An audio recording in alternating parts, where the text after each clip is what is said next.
Hey crafty people, welcome back to my channel, and in case you're new here, I'm Sarah, also known as Craft Nerd because I'm a nerd who loves to craft. I do paper crafting, card making, junk journaling, and mixed media art. Let's get crafting! Oh, welcome to my channel. If you're watching this video first, this is actually part 2 of a 2-part video on 13 looks for one die. And I broke it into 2 parts because I have issues uploading longer videos to YouTube. I'll leave a link in the description box down below to part 1, as well as a link at the end of this video. But in this half of the video, we are going to be doing these looks. So I'm gonna clear this off and go to my originally filmed video now. So another look for our witches, and I actually went ahead and die cut out some extra ones from the sandable paper. To do this part is you can use tulle or lace or cheesecloth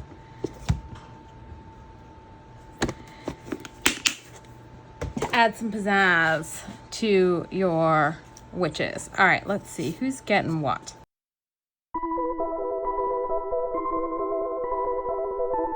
Do that, and then I've got some black lace that we can put on this one. All right, so let's start with the lace one. And what I'm probably gonna do is layer from the bottom and going up. And I'm gonna grab scissors just to help me out, but I think I'm gonna try and get our edges kind of torn. Or not, because it did not like that at all. It's like, yeah, no, you're not tearing. Let's see if I can. Oh. Yeah, no. We're not going to kill ourselves trying to tear that. And since I'm using fabric, I'm going to use Fabri-Tac. And to try and keep from getting glue everywhere, I'm going to use a little silicone spatula thingy. And I've done this before on like digitals and Tim Holtz people, but you can also do it on your dies. I'm just gonna go ahead and glue it on, and then we can always trim off any excess later on. I think I'm gonna do is edit this bit off. I think it doesn't. Actually, this one is like coming out a little too flat, I think. I think I should be bunching my lace up a little bit more, give it a little bit more volume. So we're gonna do that. We're just gonna pull that off and kind of give it a little bit of pleating almost as we're going, just to give it a little bit more, because it was laying very, very flat.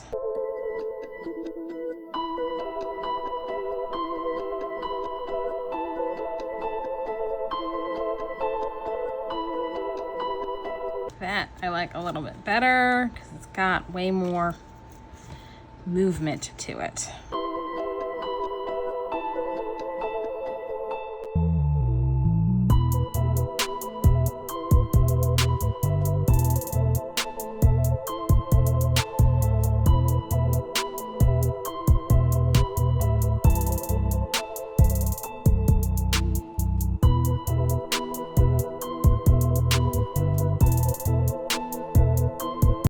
And we can just go in and clean up. This, I feel like it needs just a dot of glue to keep it down a little, because that's kind of bugging me that it keeps slipping up. So we'll do that. And then I like to do something across the top to kind of finish it off. I'm thinking just a piece of thin black ribbon. Just there, and I'll probably wrap it behind her because that will make for neater edges. So let's cut a piece of that off. And I definitely think she needs some lace for her sleeve. Let's do this first. I think I may grab a piece of tape to hold that together. Well, it's doing okay. There's her skirt. Let's do her sleeve.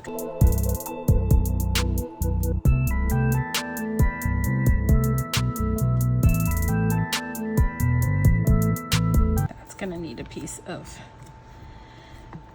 trim.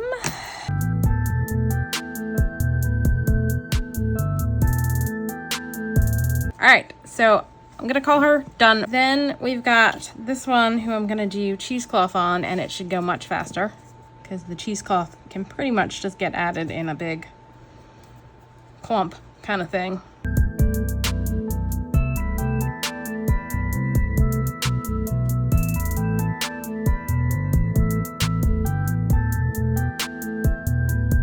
And a little extra layering. Let's first do her sleeve. I'm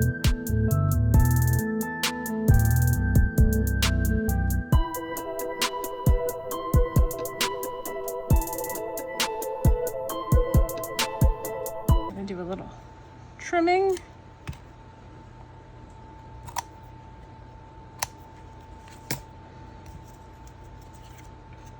And I also want to take some twine and add texture to the broom.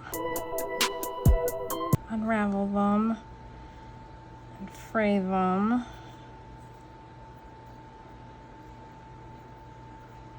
And glue them onto her broom.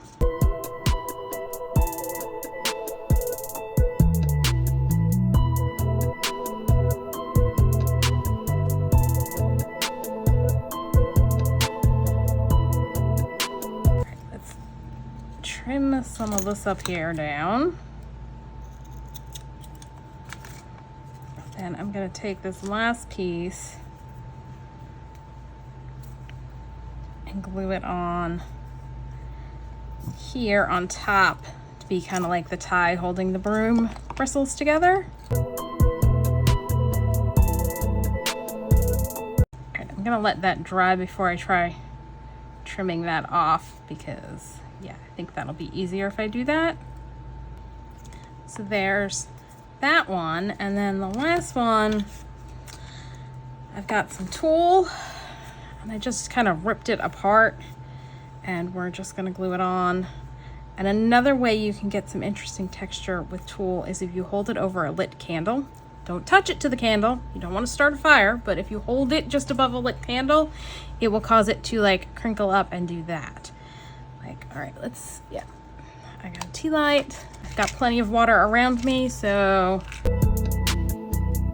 if you take your tulle and you go above the fire, see, it starts crinkling up like that, which I think adds some interesting texture. So you just have to hold it enough that the heat coming off starts to get it to rip and move, and you get interesting edges. I think I've got enough pieces to give her a skirt. So let's blow out the candle, put down our Fabri-Tac,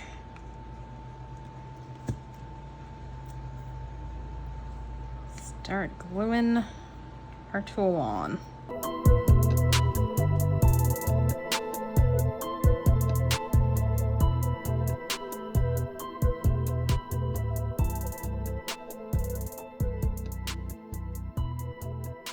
I'm gonna leave this one to dry because it's kind of coming off onto my fingers every time I try and touch it. So once that dries, we'll do a bit of cleanup and or add some more if we think we need it. So I'll be back in a bit. Okay, so I did add a little bit more of the tulle on top to her skirt, and then added some black ribbon just to finish off the top there. And then I did decide to go ahead and add some of the sheer black ribbon wrapped around for a hat and the black at the bottom. So there's that one all finished.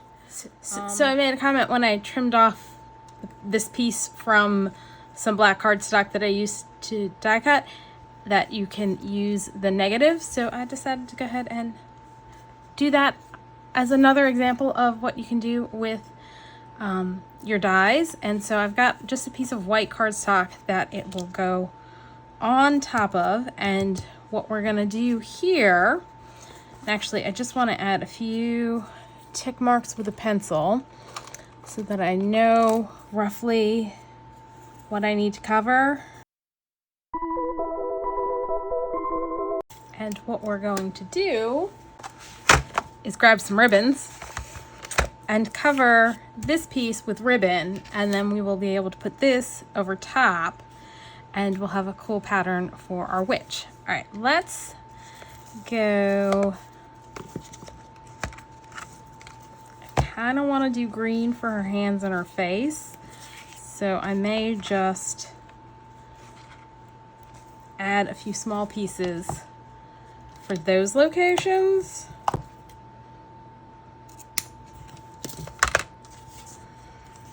So let me pull this back in just to make sure.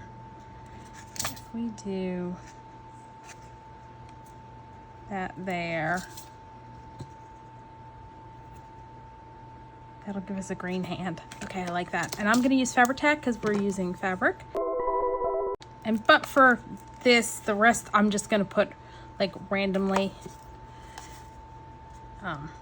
put fabric or ribbon on. I think we'll use this here for her face.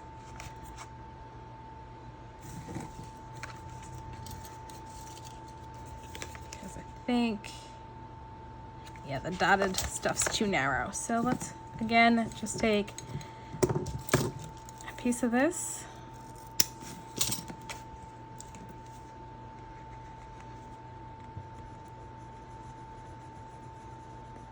And you're going to want to make sure your fabric goes past any lines you've drawn, because you want the piece to sit on top like so. So yeah, that's kind of cool looking. I like that. All right, let's just start adding some ribbon because I got lots of ribbon.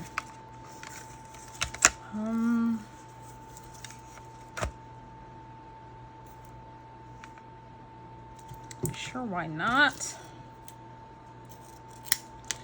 This is self-adhesive ribbon, but I have had this so long. While the little plastic's still on there, I don't know how sticky. Moderately. I'm still gonna add glue. And I'm gonna try, except in a few spots like here where I know I want it to overhang, I'm not gonna overlap my ribbons.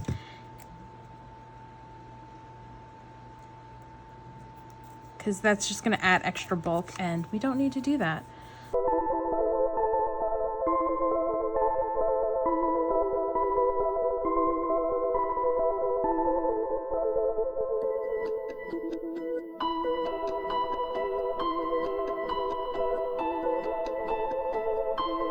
You can always also, in spots you know are going to be covered by your top layer, add a little tape to help things along.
Just gonna glue this on top, and I'm gonna use my art glitter glue just because there's some delicate spots that need gluing, and this nozzle is way too big and it gloops out and makes a mess. Because art glitter glue will glue fabric, it just takes longer to grab, generally speaking.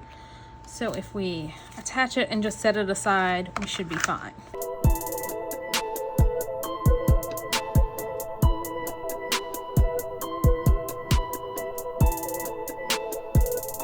Like how that came out. we're gonna set this aside and let it dry. But yeah, that's basically the idea. You can use the negative and back it with a bunch of ribbon to create a cool look. So another variation on cutting it out of regular cardstock is, this is the Tim Holtz glitter plaid cardstock, which I love and have a bit of a stockpile of. And so I did it twice, but I'm gonna show you an option for using this other than just as a solid one. So I am going to bring over a piece that I die cut out of just plain white cardstock, and I am gonna grab some Twisted Citron Distress Oxide and a little blending brush, and I'm gonna ink her face up. And I'm not being too precious because we're gonna cover most of this, like the spots that I'm going over on. Here, I think I may just put down a scrap piece of paper so I don't cover too much of the broom, because I think the broom we're just gonna color as well. Then I'm gonna grab Scorched Timber Distress Oxide. Cover up her hand. Let's start there, and that doesn't matter because we're gonna cover that with paper. Then I think I'm gonna grab antique linen. The last little bit I want to do are her shoes, and that's gonna be just with black soot. Let's just grab black dauber. And there she's got black shoes, and we're gonna take this one over here, and we're going to cut it apart. So we're gonna harvest off the hat. And actually we can pop her out now. I just kept it in place because I knew some of these pieces, like the broom, were a little delicate. And if I was gonna be running over it with blending brushes, it would probably hold up better if I left it in place. Now I'm gonna ink the edges on this because the back on this is kind of off whitish, but we don't want any kind of white showing. Use my reverse tweezers to hold it because that just makes life so much easier. Now, the one thing to bear in mind if you are die cutting the plaid cardstock is that it's like a plastic coating printed on top of the paper.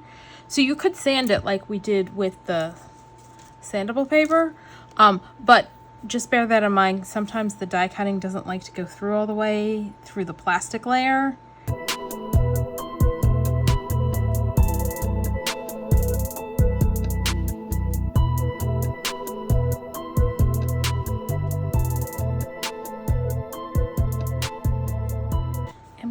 A little bit of black around, especially over here. There's a spot where the plaid lifted up.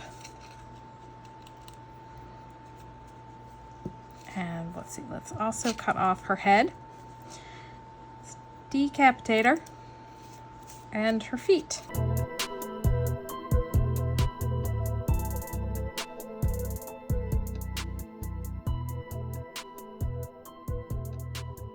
That down this way. If there's any glue that seeps out, we can catch it.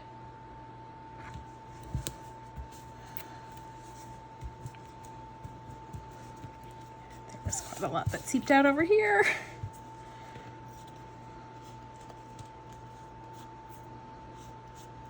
And that should all dry clear, so we should be fine. But there you go. You can combine die cutting from a fancy cardstock and some ink blending to create the witch. I feel like it needs that should be brown. Where's our Scorched Timber? I think I'm gonna try using a blending stump and just do it like that so that it can be very targeted. There we go. That's better. So she's all done. Next up, I want to do an inky background. And I want to have a bit of a play with Distress Oxide and probably some mica spray stains because I want to use some black cardstock, and this is the Tim Holtz, no, this is scrapbook.com's, I think, mixed media paper. And I think I may decrease the size of this since we don't need quite so much of it. So let's go ahead and just chomp some of this off.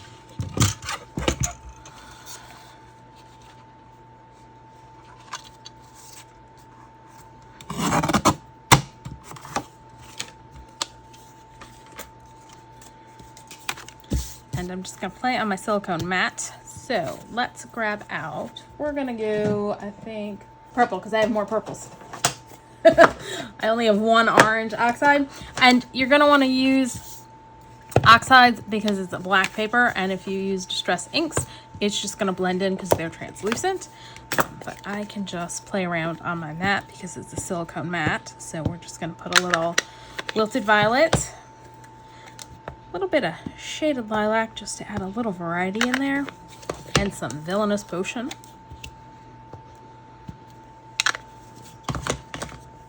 And I'm going to spray that with some water.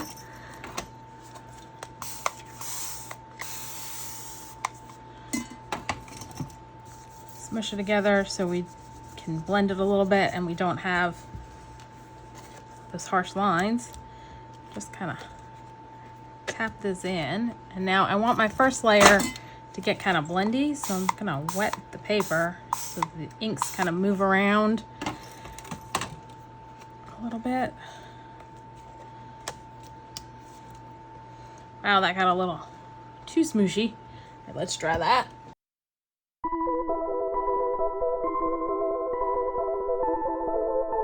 Well, we got chalkiness, but not a whole lot of color going on. So let's add some more color.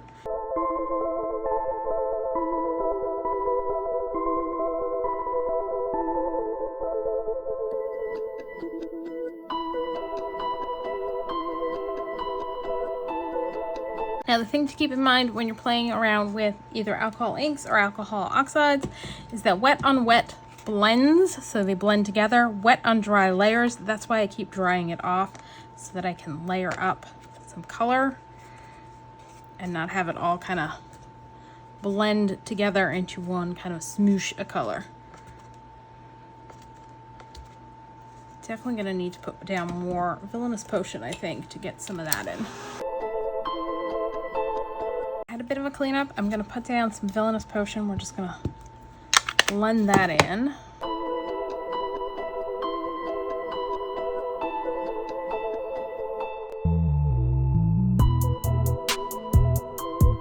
Alright, I think we're good to go. And so I'm going to go ahead and die cut out our witch, and then we can add some Distress Mica sprays to it. So I'll be right back. Alright, so I die cut her out. I'm going to stick her back in because we're going to do a little mica splattering on it to give it a little sparkle. And I realized, cool background, might as well use it. Grabbed a piece of inky book page. This is from Reader's Digest. So we're going to just glue this onto here and create yet another witch. I am going to be drowning in witches. So I've grabbed the Mica Stain Ominous Twilight and Hocus Pocus, and I'm going to put a little on a block because this stuff goes everywhere when you spray. So I'm going to do that. Grab a brush, grab a cup and put some water in it.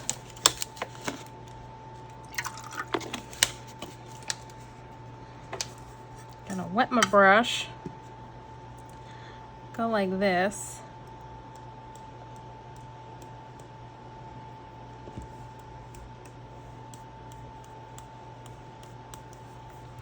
We're gonna turn it around and do a little bit more, and then we'll switch colors.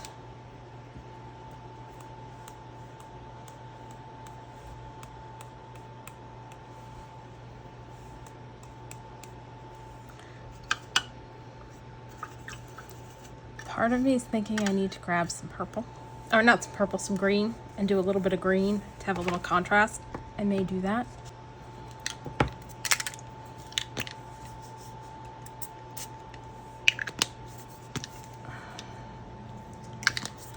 And make sure you wipe off your nozzles before you put these away, or you'll get a clogged nozzle. And I think I'm getting them like everywhere. Should have put my splat box up, but I just didn't feel like pulling it out. All right, I am definitely going to grab a green. I think I want some contrast on here. I actually grabbed Holly Branch because it's kind of a yellowy green, and then Specimen.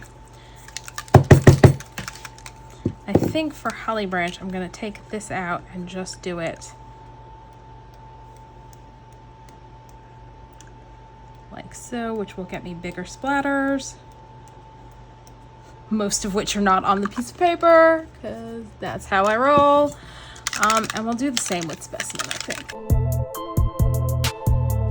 They're not showing up now, but they will once they're dry. So I'm going to give this a dry. I'm going to turn my camera off and do that and clean up the rest of the mess, and then we'll finish this one up.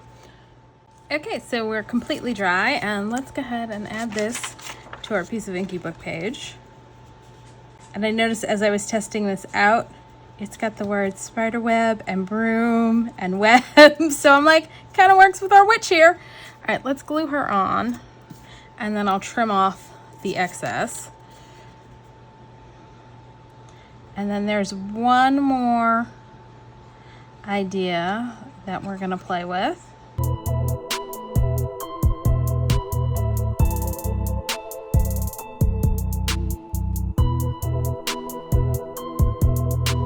There we go, we've got that one as a result of doing this one. And I actually had another piece of inky background that I had cut out a witch from. So this is one without mica, and I don't know how well the sparkle's showing up, but yeah, you tilt it in the light just right and you get all sorts of pretty sparkle. So there you go, you can die cut it out of an inky background and then use the inky background as well. And for our last one, I've cut her out of Express It paper because we're going to color it like we would a stamped image.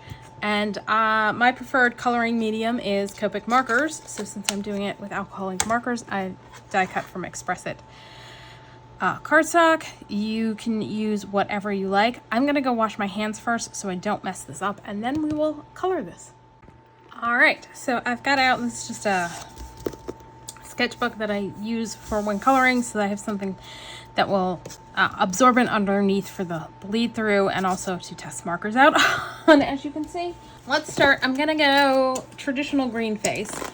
I'm toying with the idea of maybe doing a cross between Glinda and Elphaba and doing the dress in pinks, just to do something a little different. Let's see, let's grab, and as I said, you can use whatever your preferred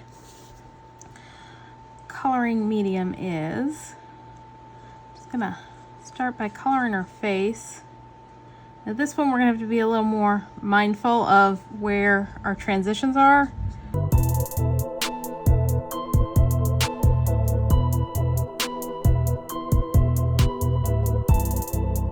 Actually, let's bring it down a little bit more over here, because we can make this her neck and just have that as a tie around her neck. As I'm looking at it, I'm like, that seems a little awkward. And what I like to do is just base coat in my lightest color and then start shading in with the other colors.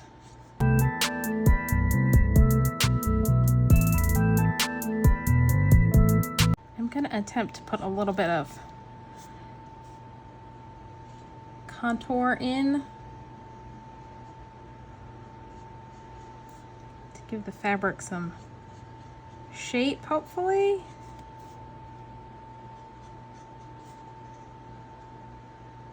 But I'll admit this is not something I'm really great at doing without a reference. So that's my darkest color. And I'm doing my mid-tone over top to kind of blend it out and hopefully give the illusion of folds in our fabric. Oh, I've got a dog who wants to come in. I'll be right back. And actually, to help deepen our shadows, I'm gonna go crazy. I'm gonna grab a little green, put that in, because pink and green are opposites on the color wheel. I should be able to get a nice dark shadowy blend using the green.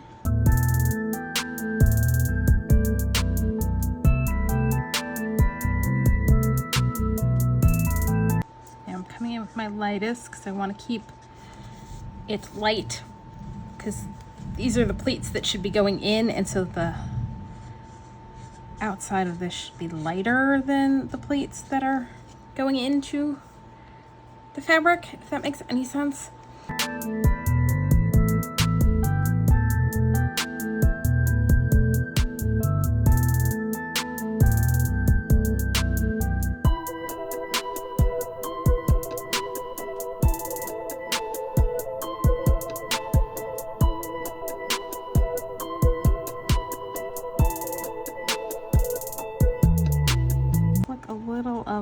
Mid-tone up from the bottom.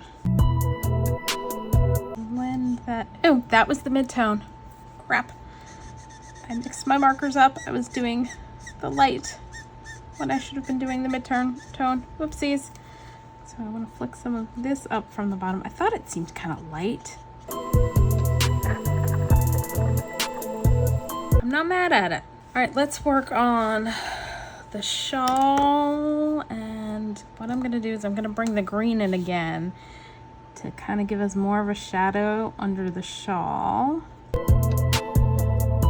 And I'm thinking I may want to do, instead of doing the shawl in the pink as I was going to, I think I may pull in a gray and do it gray so that there's things are broken up a little bit more.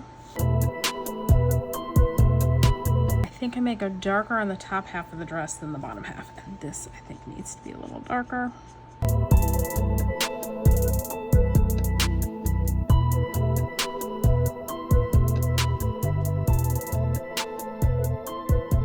I'm grabbing my warm grays because I think that will work well with the like brownie neutral we got going on from our blending of the pink and the green.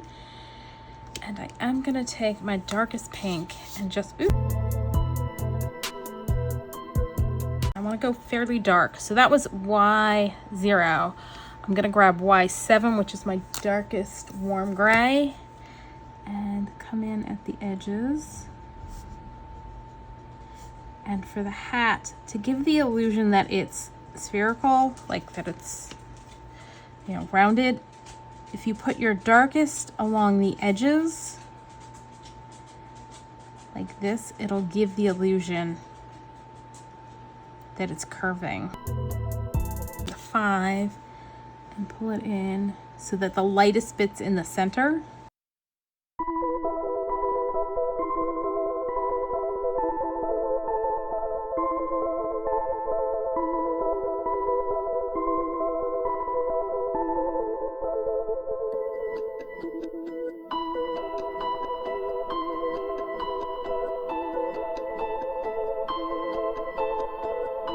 I'm gonna go a little bit lighter on the shawl than I did with the hat and the boots, although I'm gonna do a little bit of trying to add some shape in.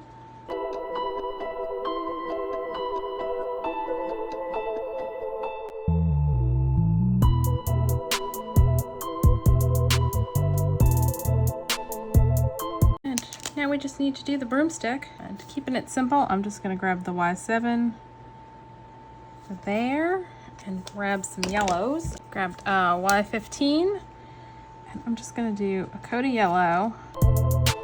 Y5 to add a little texture by doing flicky lines.